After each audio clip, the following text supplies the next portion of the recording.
Well, hello. Because I have a slight overlap in a meeting I have to go to in the morning, my goal is to do the first 20 to 25 minutes of class in this recording, picking up where we left off on Tuesday, and then we'll jump right in at about 10:05 on Thursday, tomorrow, or today if you're watching this tomorrow. Tomorrow if you're watching it today. Background is courtesy of Bible Study Tools. We are here at the cross. Actually, it wouldn't have looked like this because the cross was outside the city walls of Jerusalem. If you want, I can dig up some of my old photographs. But anyway, so the Romans crucified people publicly. I mean, our capital punishment in our culture is a kind of a private thing. Sometimes only those who are family of the victim, may come, maybe not even that. But in the ancient world, and actually until very recently, execution was a public event that was meant to basically say, you don't want to be like this person. And of course, people were crucified naked. Because of our sensibilities, we put loincloths on Jesus and the two criminals. But Jesus would have been naked, I think, and pretty beat up. They would have whipped him with a cat o' nine tails, which pulls the skin off your flesh. And it's a shaming technique. It's like, look at this. I mean, what the Romans want you to think is, see this pathetic person who dared to challenge the Roman Empire. This is what happens to people who don't go along with the Romans. And so it would have been right outside what was then the city gate. Of course, the city has expanded since then, but it's pretty well established that if you ever go to Jerusalem, there's a church. It's a multi-Christian church, Catholic, Orthodox, several different Coptic, several Ethiopian church. Several churches have a shrine of sorts in that building, but it's called the Church of the Holy Sepulchre. And most scholars would say that actually is over where Jesus was crucified, and probably over where his tomb was, although we're not entirely sure. There's a nice little barrel vault and it's not nice, but there's a barrel vault if you go downstairs that is a candidate, at least, for where they may have laid him. And there's a rock under glass that is at least a candidate of the traditional location of where Jesus was crucified. And some people have said, though, well, this couldn't have been the place where Jesus was crucified because it's inside the city walls. But it's been pretty well established that at the time, that location was actually just outside the city walls. So all very interesting. If you ever get a chance, actually, Dr. Dirk is taking a group to the Holy Land, Lord willing, not this May, but next May, when hopefully the coronavirus will be a thing of the past. Feel free to jump into that if you'd like to next May. Okay, well, we had gone over the special emphases of Mark on Tuesday. There are three special emphases I mentioned. One, the kind of hiddenness of Jesus' identity.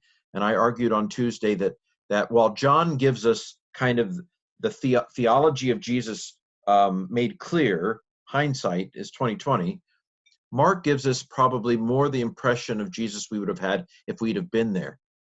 Who is this guy? I've never seen anything like this. So anyway, but Mark definitely emphasizes the fact that Jesus' identity was not entirely obvious, and that Jesus actually tried to keep his identity somewhat of a secret, perhaps because, as we talked about on Tuesday, what the Jews expected a Messiah to be was not the kind of Messiah that Jesus was, at least in phase one. Now, phase two, Jesus will come back, and rule as king. But in phase one of Jesus' Messiah strategic plan of Messiahdom, in phase one, Jesus, his plan was to suffer and die on the cross, which was something that did not compute. No, in my opinion, there was absolutely not a shred of Jewish understanding prior to Jesus that thought that the Messiah would die on the cross. That simply was not what anyone was expecting of the Messiah, which gets us to a second special emphasis of Mark, and that is that Jesus' suffering is part and parcel of him being the Messiah. It doesn't contradict him being a Messiah. It actually is the embodiment of him being the disciple, because of him being the Messiah, because he died as a ransom for many. And so you have that. And then the third one is the hiddenness. I mentioned the hiddenness of his identity. And then the third one is the disciples not really getting it, which fits with the hiddenness. Disciples just like, whoop, whoop, whoop, whoop, whoop, if you've ever seen the Three Stooges, disciples just don't see that Jesus, what it means for Jesus to be the Messiah. Jesus tells them 3 times that he's going to Jerusalem to die. And every time he tells them this, they do something stupid. So those are kind of the 3 big themes of Mark: the hiddenness of Jesus' messianic identity, the dullness of the disciples, that they just don't get it, and the connection between Jesus' suffering and him being the Messiah. Well, I want to finish up then on Mark with a couple of slides here. First of all, I would argue that the Gospel of Mark was primarily intended for a non-Jewish audience. It's sometimes suggested that the Gospel of Mark might have been written in Rome, although we don't know that for sure. In fact, it doesn't even say that Mark was its author. The titles were added later, most would say. And so we infer from reading things that Mark says that the Gospel of Mark must have been written for non-Jews. So here's a verse in Mark 7:3. The Pharisees and all the Jews do not eat unless they give their hands a ceremonial washing. Now, here's the point. Why would Mark say this if he were writing to Jews? The Jews wouldn't need to know what they do before they eat because they're Jews. This is written in the third person in a parentheses that seems to indicate that Mark is talking to people who aren't Jews and who aren't Pharisees, and thus they wouldn't know what Pharisees and Jews do. And so this is a hint, a very strong hint in Mark 7:3, that the Gospel of Mark was not written for a Jewish Christian audience, but to a non-Jewish Christian audience. And so that also, I think, if we go along in Mark 7 a little bit further, we see that there's a comment, by this Jesus declared all foods clean. Now Matthew, who is probably using Mark as a source, doesn't include that. As he's copying, he skips that. And I think part of the idea here is that Matthew was writing for a Jewish Christian audience. And so that comment would have been deeply controversial for Matthew's audience. Mark, writing to non-Jews, he can just say it. Hey, the implication of what Jesus is saying here is that you can eat pork. The implication is that all foods are clean. Matthew doesn't include that because he's not writing for a non-Jewish audience. And so he just beep, beep, beep, Matthew reversing.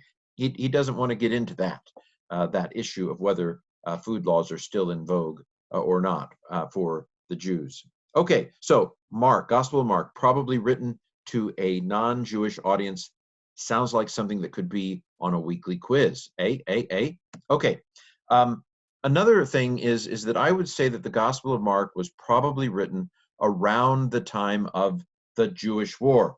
What's the Jewish War, you say? Well, I'm glad you asked. So the Jews and the Romans were always in a little bit of tension, and every once in a while there would be these revolutionary movements. You know, most of them ended up crucified, most of them ended up dead.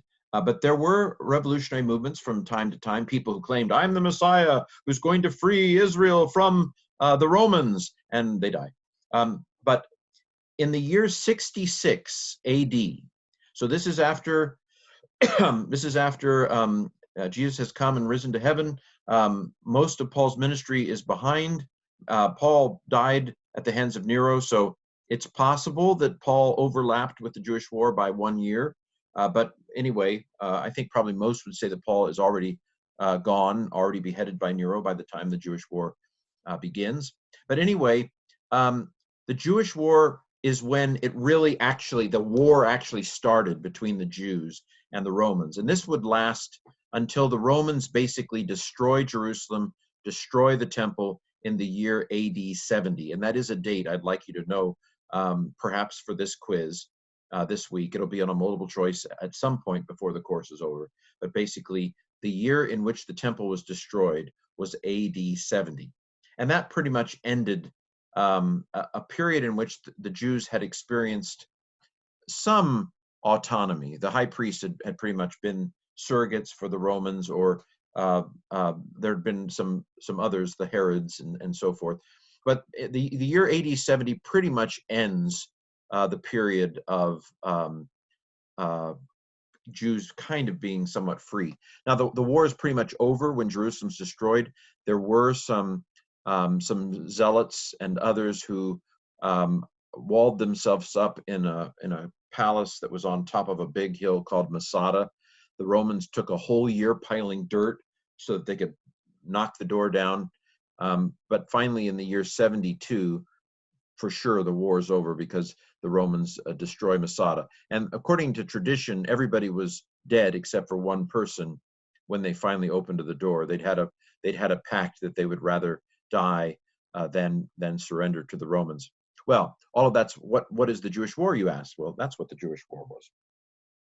Well, there's this comment in Mark 13. Mark 13 is a part of Mark where Jesus has gone to the temple with his disciples, and they come out of the temple, and Peter and James and John are with him, and one of them says, "Wow, look at how big these stones are. You know, what big stones you have, temple." And basically Jesus then says, "You know, these stones are not going to be standing here on top of each other in the future." And they ask him, "Well, when's this going to happen?" And I've just told you when it happened. It happened in AD 70. So Mark 13 was mostly fulfilled. There is question about whether there's some of it. It seems to go on to the second coming, and so it's like you have a blurring in Mark 13 between stuff that happened in their generation, because he says this generation will not pass until the kingdom of God has come. Mark 9:1 says that, and then some, you know, there's some standing here alive who will, I'm sorry, Mark 9:1 is, there's some who are standing here alive who will still be alive when the kingdom of God arrives. And then Mark 13 says this generation will not pass until all these things come to pass. Well, that generation's dead. What Jesus talks about there, the destruction of Jerusalem, actually happened. It already happened, and it did happen within a generation. So in the year AD 70, most of what Mark 13 is talking about took place back then. It's already happened.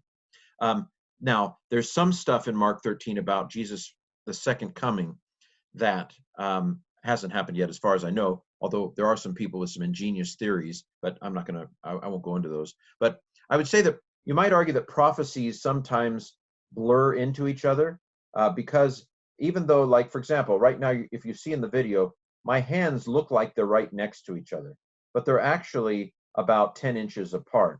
And so some have argued that the events surrounding the destruction of the temple in AD 70 are similar enough to events that will take place at Christ's return that they could get blurred up in a prophetic vision. Anyway, Mark 13 is primarily about events that took place in the year AD 70 when the Romans destroyed Jerusalem. And here's this prophecy that Jesus quotes the book of Daniel, chapter 11 here. He says, "When you see the abomination that causes desolation, standing where it does not belong, then let those who are in Judea flee to the mountains." In other words, when you see this thing happening, whatever this is, the abomination that causes desolation, when you see this happen, get out of Dodge, get out of town, run away, because something really bad is going to happen. And of course, the really bad thing that happened was the Romans destroyed Jerusalem. Now, what's really interesting is this comment, "Let the reader understand." Jesus is not writing to Peter and John there, right? They're listening to him. It would have made no sense for Jesus to say to Peter, hey, Peter, when you see the abomination that causes desolation, hey, let the reader understand. Peter's not reading him. So this comment, I would argue, is not a comment between Jesus to Peter. So if you have a red letter Bible, these words, "let the reader understand," should not be in red. they are not words from Jesus to Peter. They are words from Mark to his readers.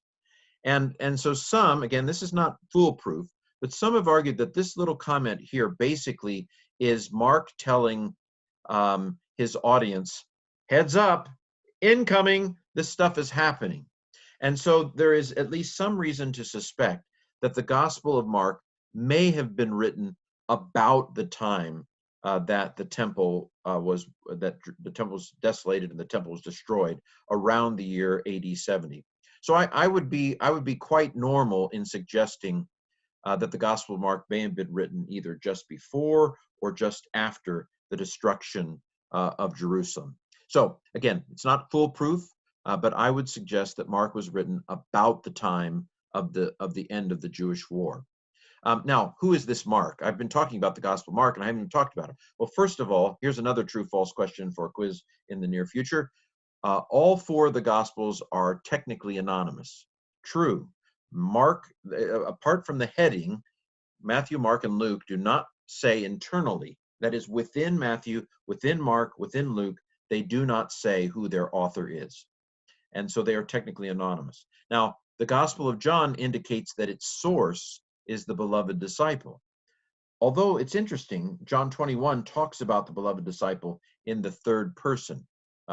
He is the one who gave witness to these things, and we know his witness is true. That doesn't sound like, I mean, I wouldn't write that way. If I send a letter to mother, the one who's written this letter is Kenny, and his words are interesting, and so it's a little bizarre, and we'll talk about that when we get to John next week. It's a little interesting that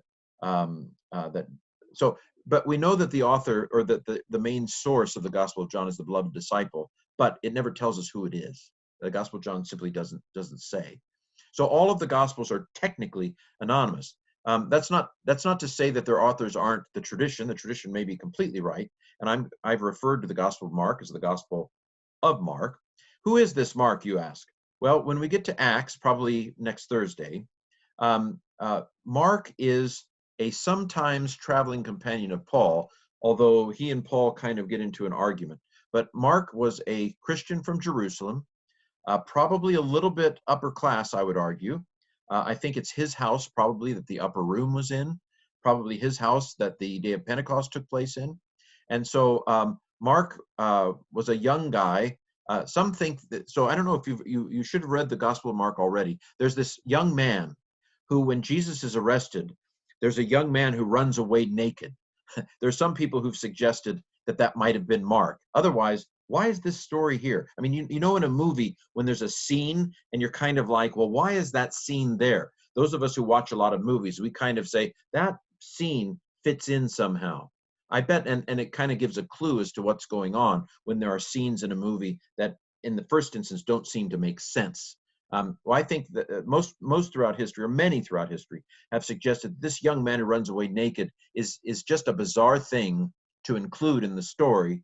Maybe that's Mark. Maybe that's the author who was actually in Jerusalem at the time that this happened. And of course, the name of Mark is a bizarre name to suggest if you're going to make up an author for a gospel, you're not going to make up Mark. And so there's a kind of ring of truth to the idea that Mark might have been the author of Mark. And according to the earliest traditions, Mark basically, his material was based upon the preaching of Peter, one of the core disciple, the main disciple. That's a tradition. Now, also the earliest tradition suggests that Mark didn't put things in order. So the earliest tradition about the Gospel of Mark is that the stories aren't in a chronological order, that they're somewhat, I mean, it's not that there isn't an order to them literarily in the Gospel of Mark, but that we should not necessarily think, according to the earliest tradition, we should not necessarily think that the events in Mark happened in the precise order that they are in the book of Mark. Okay, well, I've managed to talk for about 20 minutes, and so I don't want to start a new topic. When we get together at 10:05, we will look at Passion Week, which the schedule didn't work out quite right. We could delay it to next week and go through it when we actually get to Passion Week. which is actually not next week, it's the week after next. We should probably just get it out of the way. So when we get together at 10:05, we will look at Passion Week. But this finishes up our treatment of the Gospel of Mark. And I'm sorry it happened so briefly, so quickly, but I do want to get to Revelation. So we will see you at 10:05 if the Lord cooperates. And of course, it's his job, his business. Whatever the Lord wants, we're going to let him do. But we'll hopefully see you at 10:05.